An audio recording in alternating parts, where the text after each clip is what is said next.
It seemed as if during the early part of his career, Donald Trump had connections to a lot of Italian mafia figures, and then gradually during the 90s became associated with Russian mafia figures, Simpson testified.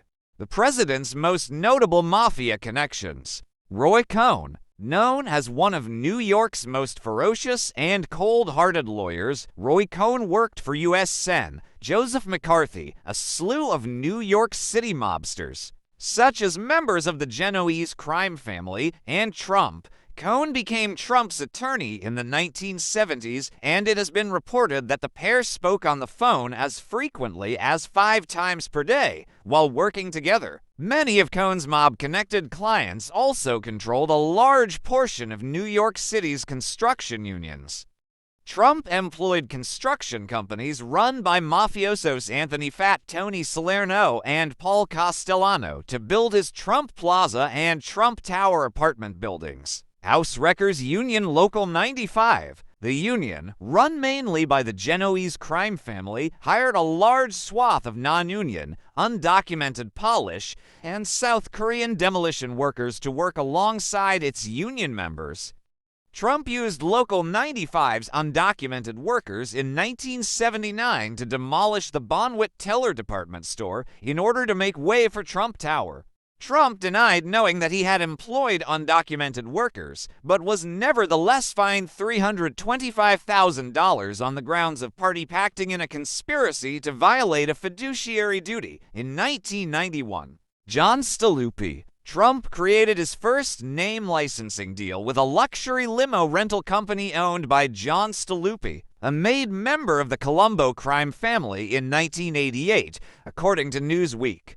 Daniel Sullivan, a large, gregarious man with a criminal record and ties to the mafia. Daniel Sullivan began working for Trump as a labor consultant. Later, the pair operated a drywall manufacturing business together that was connected to a racketeering scheme involving the Carpenters Union and the Genoese crime family. Sullivan also introduced Trump to Kenneth Shapiro, who worked for Philadelphia mobster Nicodemo Little Nicky Scarfo as their financier and agent, which he and Trump entered into an Atlantic City land leasing deal with. After Trump was advised that Sullivan would hurt his ability to secure a casino license by the New Jersey's Gaming Enforcement Agency, Trump cut ties with Sullivan, though the two still kept in contact. Trump later offered Sullivan the position of chief labor negotiator at his organization, according to his former consultant, Michael Cohen, and Felix Sauter.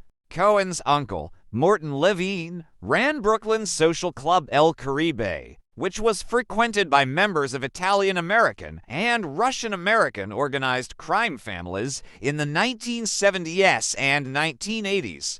Leaders of the Russian mob, Evsei Agron and Marabalagula, were known for using the club as their personal office and handled their business there for years. Cohen also has close ties with Felix Sauter, a Russian-born investor connected to both the New York and Russian mafia, whom Cohen has known since childhood. Sauter's father was also a reputed capo in the Majalevich organized crime syndicate, Talking Points memo reported in 2018. Despite his mob connections, Sauter is also said to have been an informant for the Federal Bureau of Investigations and an asset for the Central Intelligence Agency. He is the owner of the Bayrock Group, which Donald Trump and Felix Sauter used to launder money and finance. RF. When Trump was unable to secure funding for his projects from other sources, due to numerous bankruptcies and debts, he turned to his friend Arif. Arif was born in the USSR and worked for the USSR Ministry of Trade for 17 years before finding his niche as a member of a crime syndicate. Arif is a major donor to Felix Sauter's home synagogue in Port Washington. In 2010, Arif was arrested aboard the $60 million luxury yacht Savarona. On board, the authorities found underage girls from Russia and Ukraine who were used to sexually serve wealthy clients at prices ranging from $3,000 to $10,000. The girls were recruited to work on the ship through foreign modeling agencies.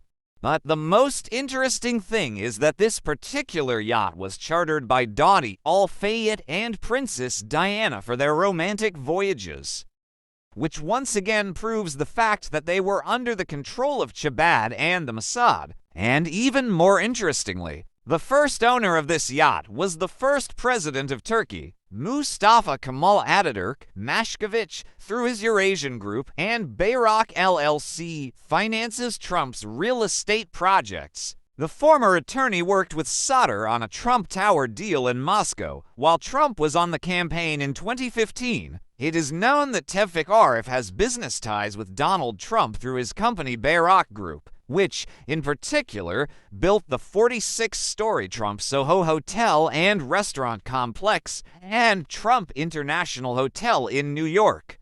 Arif is a major donor to Chabad. Trump pardons Chabad mafia figure Charles Kushner, father of Trump's son-in-law, senior advisor, and Chabad mafia figure Jared Kushner. Robert Lou Booty.